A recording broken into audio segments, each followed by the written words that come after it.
Depuis 2016, l'année de la campagne électorale américaine, il est toujours question de cyberattaques russes sur des objectifs américains. Dans un communiqué de la dernière semaine de décembre, les services secrets américains pour l'étranger, la CIA et la police fédérale des États-Unis, le FBI, affirment avoir trouvé assez de preuves qui montrent que la Russie s'est immiscée de manière inadmissible dans la campagne présidentielle américaine par le biais de cyberattaques. Avec ces prétendues preuves, le président américain en exercice a décrété des sanctions contre la Russie. Ainsi, 35 diplomates russes ont été expulsés du pays. Le président russe Vladimir Poutine a toujours démenti.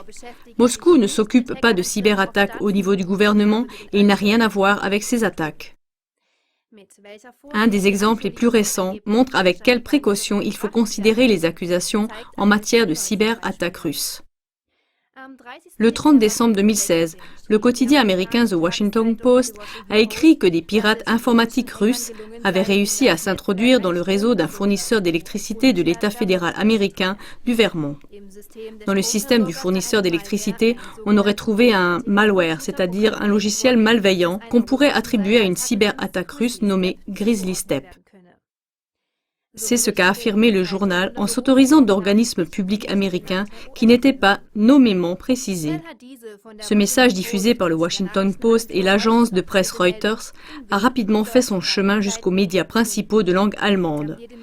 Des médias établis comme le Spiegel, le FAZ, Die Welt, Der Standard et aussi les journaux suisses NZZ et le Tages-Anzeiger, pour n'en citer que quelques-uns, l'ont répété à l'identique, sans l'avoir vérifié le moins du monde. Des politiciens également, comme le sénateur américain Patrick Leahy, se sont montrés inquiets. Il s'agit, selon eux, d'une expérience probablement destinée à couper le réseau d'électricité du pays en plein hiver. Mais le lendemain, la rectification suivante du rédacteur en chef apparut dans le Washington Post. Une première version de cette histoire a prétendu de façon incorrecte que des pirates informatiques russes étaient introduits dans le réseau d'électricité américain. Des organismes publics disent qu'il n'y a pas d'indices qui le prouvent. L'ordinateur de Burlington Electric n'était pas connecté au réseau. Au lieu de pirates informatiques qui s'étaient introduits dans le réseau électrique américain, on a dit le lendemain qu'il s'agissait seulement d'un malware russe sur un ordinateur de service du Vermont, ce qui prouverait que le réseau d'électricité américain est menacé. Mais cette affirmation non plus n'a pas résisté longtemps. Le 3 janvier, le Washington Post a annoncé, en s'autorisant d'experts et de représentants des organisations publiques, que des enquêteurs n'auraient pas trouvé d'indices qui permettent d'imputer l'incident au gouvernement russe. Entre-temps, quelques médias principaux de langue allemande, pas tous les médias, loin de là, avaient également relayé cette rectification. Ainsi, le quotidien autrichien Der Standard a écrit textuellement le 3 janvier. Selon le rapport le plus récent du Washington Post, il s'est avéré maintenant qu'un collaborateur de Burlington Electric Department aurait simplement ouvert ses mails Yahoo sur son ordinateur portable. Ceci aurait déclenché l'alarme parce que le réseau électrique aurait reconnu une adresse IP suspecte. De par tout le pays, il a également été fait appel à cette adresse supposée défectueuse à de nombreuses reprises. C'est pourquoi les enquêteurs seraient partis du principe que le fournisseur d'électricité n'a pas été la cible de pirates informatiques russes. Il semble que les enquêteurs ont trouvé des outils de malware que des criminels aiment utiliser pour des cyberattaques sur l'ordinateur.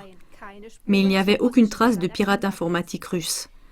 En ce qui concerne le malware, nommé par le ministère pour la sécurité intérieure américaine Grizzly Steppe, les experts informatiques sont d'accord pour dire que celui-ci serait accessible à tout le monde dans le réseau et pas seulement aux Russes.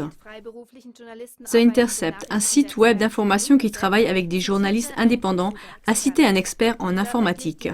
Celui-ci a comparé l'accusation selon laquelle le malware Grizzly Steppe aurait quelque chose à voir avec des Russes, avec l'hypothèse selon laquelle une Kalachnikov trouvée sur les lieux d'un crime signifierait que le tueur serait russe. Tout le monde peut se procurer une Kalachnikov et en outre, dans d'autres États, il y a un grand nombre de productions sous licence et de copies de Kalachnikov.